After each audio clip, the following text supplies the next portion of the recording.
Have you ever heard of someone witnessing a world-changing event years before it actually happened?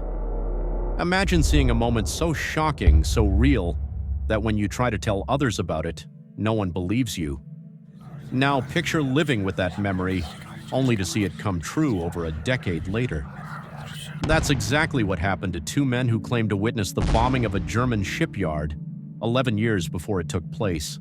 But this is only one of several eerie stories that seem to challenge everything we know about time. Keep watching as we uncover the story of those who may have traveled or seen through time itself. Zapruder film.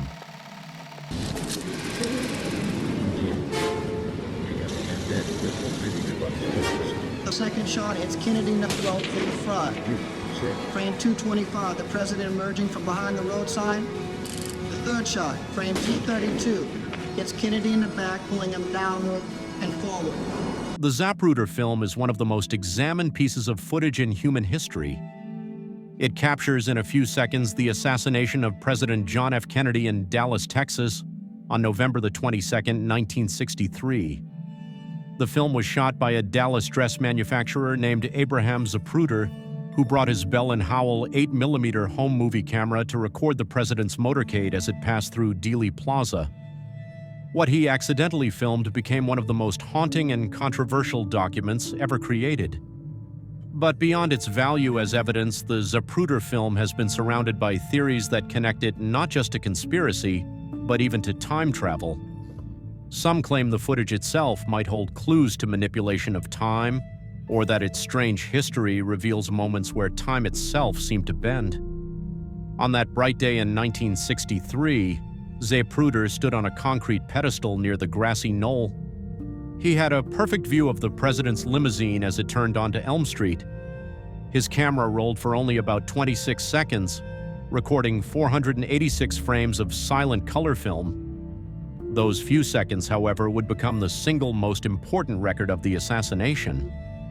The footage shows the limousine moving down the street, the first shot being fired, President Kennedy reacting, and finally the fatal headshot that killed him instantly. Jackie Kennedy's movements, the reactions of the Secret Service agents, and the chaos that followed were frozen forever in those frames. When Zapruder realized what he had captured, he was deeply shaken. He immediately turned over the film to the Secret Service and allowed copies to be made for the investigation. Life magazine purchased the rights to the film for $150,000, which was a huge amount at the time, and printed still frames in its next issue. However, the actual moving footage was not shown publicly for many years. Only the government and a few media executives saw it in full motion. This secrecy began to raise questions about what was being hidden. People wondered why the most direct evidence of the president's assassination was being locked away. When the Zapruder film was finally shown on television in 1975, millions of Americans saw the violent headshot for the first time. The footage seemed far more disturbing than the still images had suggested.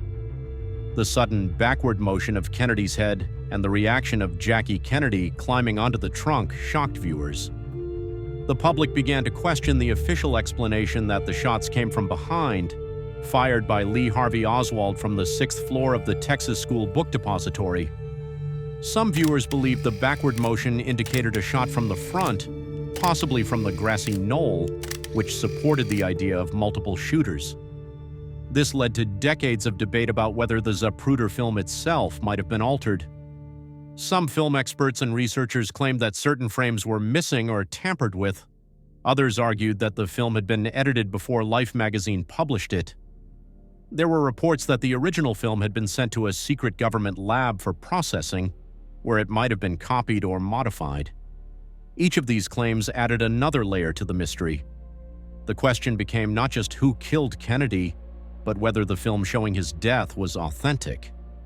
Then came the stranger theories, those that connected the Zapruder film to time manipulation. Some people began to suggest that the film displayed signs of time distortion. When analyzed frame by frame, a few researchers claimed to notice inconsistencies in lighting, shadow direction, and movement that did not align perfectly with normal film behavior. A few even proposed that the Zapruder film might have recorded a time anomaly, something that occurred outside normal temporal flow.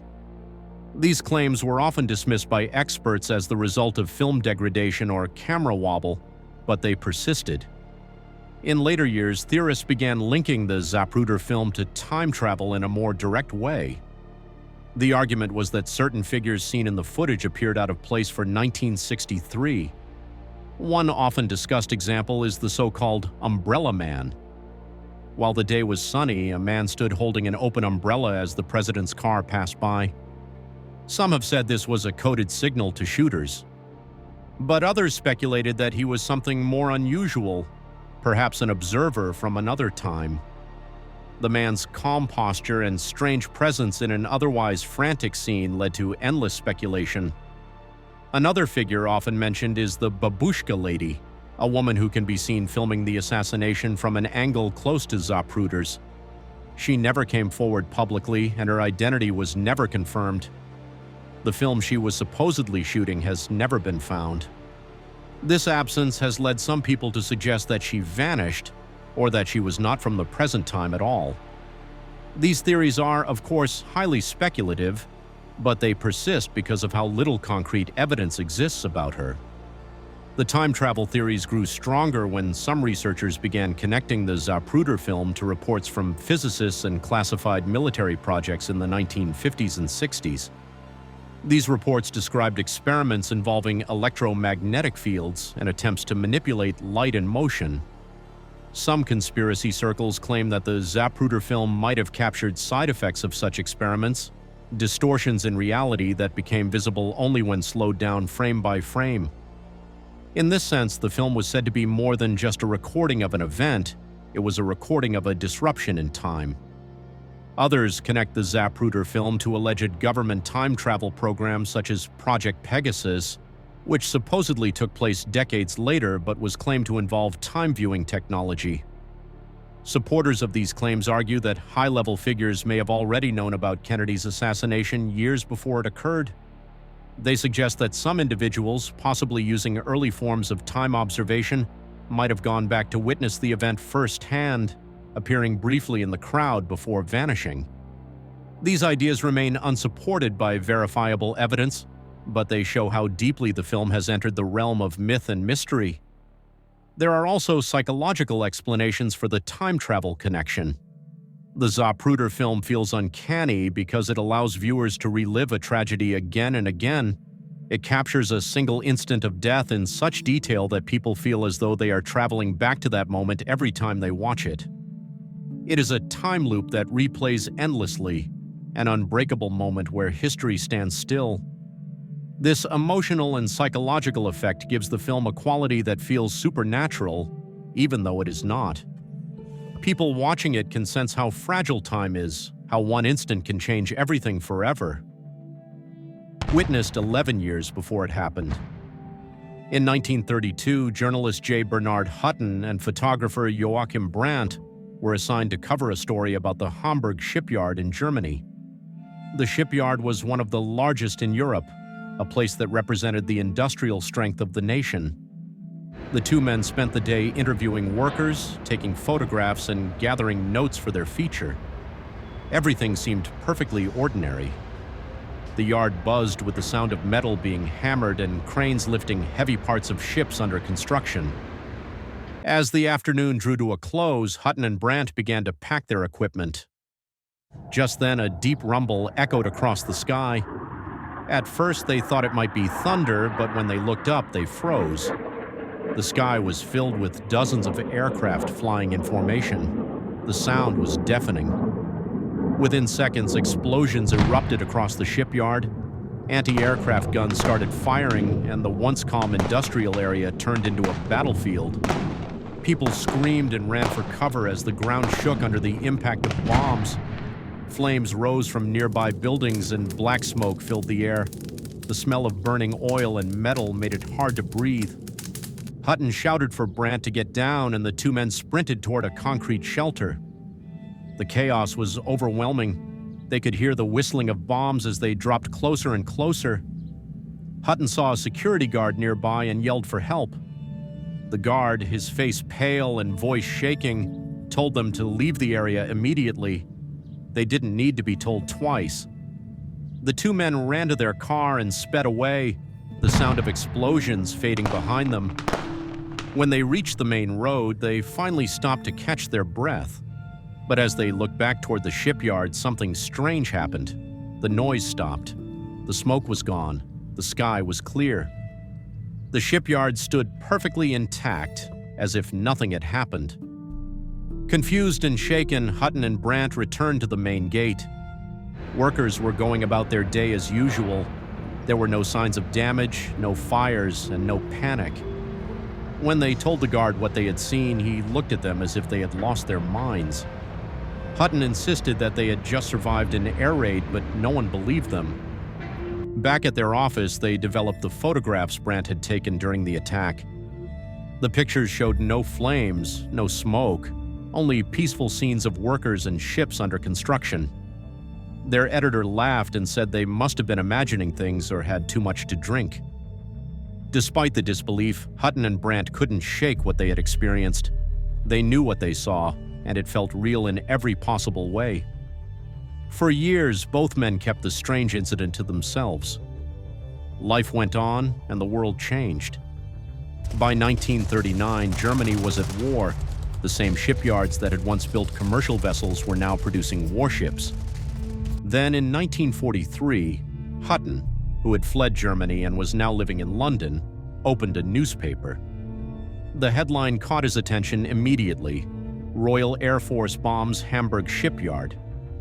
As he read the details, his hands began to shake. The description of the attack, the pattern of the bombs, the buildings destroyed, even the direction the planes had come from, matched exactly what he and Brandt had seen that day back in 1932. It was as if they had witnessed the bombing 11 years before it actually happened. The event left him with an uneasy sense that time itself might not always move in a straight line. He wondered if, for a brief moment, he and Brandt had somehow stepped through a window in time, catching a glimpse of the future. To this day, no explanation has ever been proven. Some believe it was a shared hallucination or a trick of the mind. Others think it was a genuine case of time slip, a moment when 2 points in time briefly overlap. Whatever it was, Hutton never forgot the sight of the burning shipyard that wasn't supposed to exist yet. So what do we make of this? Was it a warning from the future, a strange quirk of reality, or something our current science just can't explain? Whatever the answer, Hutton and Brandt's story remains one of the most mysterious accounts of time travel ever recorded, an event witnessed 11 years before it happened. The Sergei Ponomarenko mystery. In 2006, in the streets of Kyiv, police officers encountered a man stumbling around in apparent confusion. He looked disoriented, and his clothing struck them as odd, garments that seemed decades out of fashion. Slung over his shoulder was an antique camera, one that in style and build appeared to belong to another era.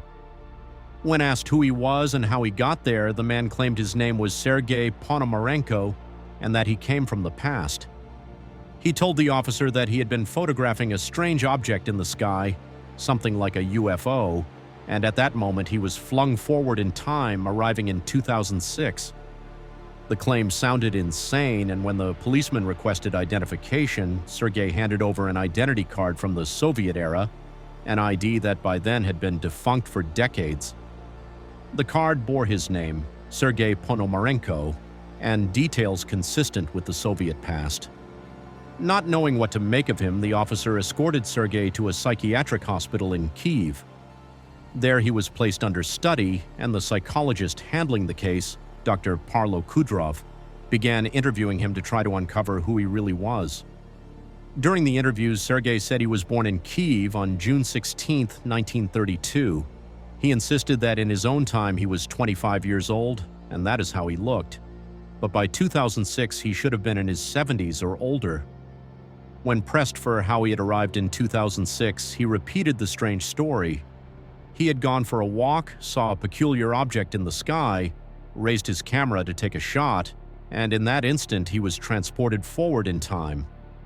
Sergei's camera was then turned over to an expert, Vadim Posner, who was astonished. The film inside had apparently not been produced since the 1970s. Yet somehow the camera and film seemed brand new, free of wear or age. When the film was developed, the results deepened the mystery. The photographs included scenes of Kyiv from a bygone era, likely the 1950s, with streets, buildings, and trams of that past period. There was also a photo of Sergei standing with a young woman wearing the very clothes he had when found, and even more striking, an image of the UFO itself. Once the interviews were done for the day, Sergei returned to his hospital room, but in time he vanished. The hospital was secured, locked doors, barred windows, CCTV cameras, yet no footage showed him leaving. How he escaped remained unexplained. Authorities began digging into his identity. They found a real Sergei Ponomarenko from the Soviet era who was reported missing during the 1960s. The woman in one of the photographs was identified as Valentina Kurish. She was still alive, age 74, in Kyiv. She told police she had been engaged to Ponomarenko during the 1950s. Her story, he disappeared in 1958 but reappeared 3 days later. Then later in the 1960s, he vanished again, never to return. Valentina displayed photos from her younger years with Sergei. These matched in clothing and faces those photos developed from Sergei's time travel camera. More bizarrely, she claimed she had been sent a photo from the future. The image showed an older Ponomarenko with a city skyline of Kyiv containing skyscrapers not yet built, even by 2006. The date on the photo was 2050, and on the back was a handwritten message from Sergei to Valentina, promising everything is fine and that he would return when he could. Yet skeptics pushed back.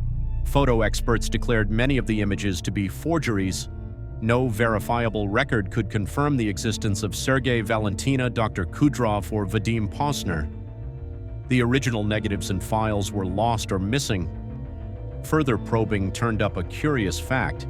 The film type Sergei's camera used was actually discontinued in 1990, not the 1970s as earlier claimed, making it plausible that an unused roll might still exist in good condition. Some have suggested the whole story is a hoax or a myth amplified on social media.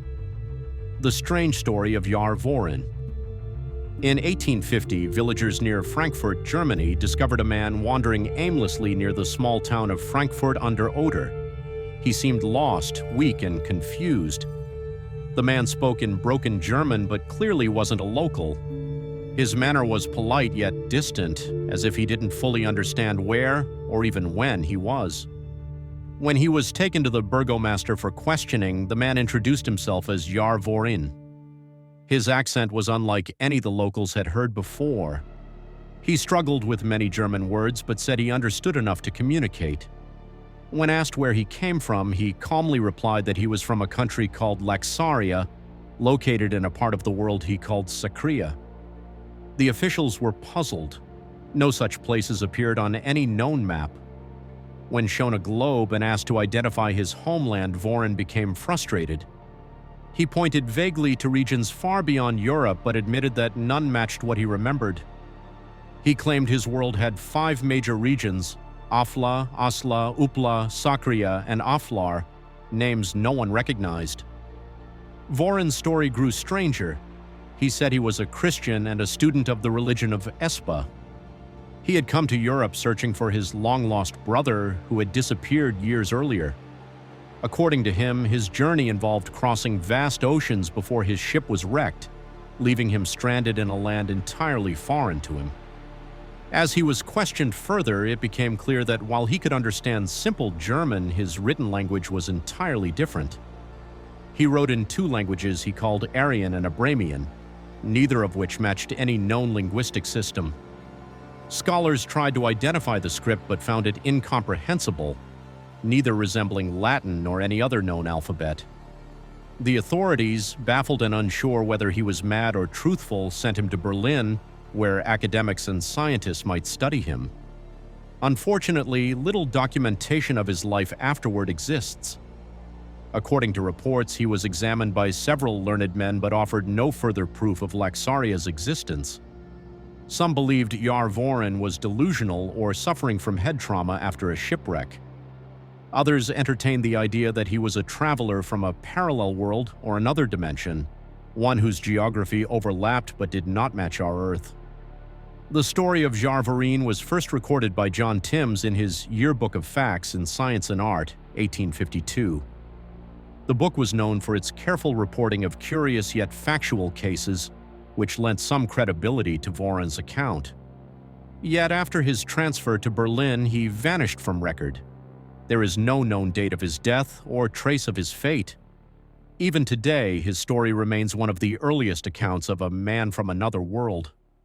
Some skeptics call it an invention of the 19th century journalists, while others consider it a genuine anomaly, an early version of the Mandela effect or a time slip. Whether madman, hoaxer, or lost traveler from another dimension, Jarvorin remains an unsolved mystery from a century when science was still trying to define the limits of reality. The Man from Taured. In July 1954, Tokyo's Haneda Airport experienced one of its strangest incidents. Among the lines of travelers passing through customs, one man stood out, not because of his appearance, but because of the documents he carried. He looked European, well-dressed and confident. But when officials examined his passport, confusion spread. The passport listed his nationality as Taured, a country that did not exist. The document looked authentic. The stamps, watermarks, and official seals were consistent with real passports of the time. Airport authorities called in supervisors. They asked the man to point out his country on a map. He confidently indicated a location between France and Spain, near where the small principality of Andorra is located. When told that no such place as Taured existed, and that the region he indicated was called Andorra, he grew agitated, insisting his country had been there for hundreds of years. He even produced other official documents, driver's licenses, company letters, and travel visas, all bearing the name Taured. Every detail suggested the place was real, yet no one had ever heard of it. To prevent him from leaving while the matter was investigated, officials placed the man in a hotel room under guard. His possessions were secured and guards were posted outside his door. But when they returned the next morning, the room was empty. The window had no accessible ledge and the drop was several stories high. There was no sign of forced entry or escape. The man had simply disappeared. Both his luggage and passport vanished as well. No record was ever found of his arrival or departure. Airline logs showed no missing passenger. The man from Taured had appeared and vanished without explanation. Reports of the incident were first published in Colin Wilson's book, The Directory of Possibilities, written with John Grant in 1981. 16 years later, the story resurfaced in Tom Sliman's Strange But True, Mysterious and Bizarre People. Neither author provided concrete sources, which led many to think the case was an urban legend.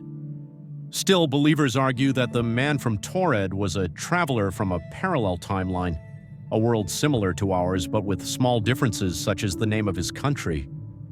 Others say he might have been from the future where national borders had changed and Taured once existed. Skeptics, however, see the story as fiction, perhaps a parable about perception and identity. Yet its persistence through decades of retelling shows how deeply people are drawn to mysteries that blur the line between geography and time. Whether real or imagined, the Taured man stands as one of the strangest missing traveler cases ever recorded. The Moberly Jourdain Encounter. In August 1901, two English women, Charlotte Ann Moberly and Eleanor Jourdain, visited Versailles near Paris. Both were educated women. Charlotte was the principal of St. Hugh's College, Oxford, and Eleanor was her assistant. They decided to explore the Petit Trianon, a small estate once used by Queen Marie Antoinette. But as they wandered through the gardens, the day took a surreal turn.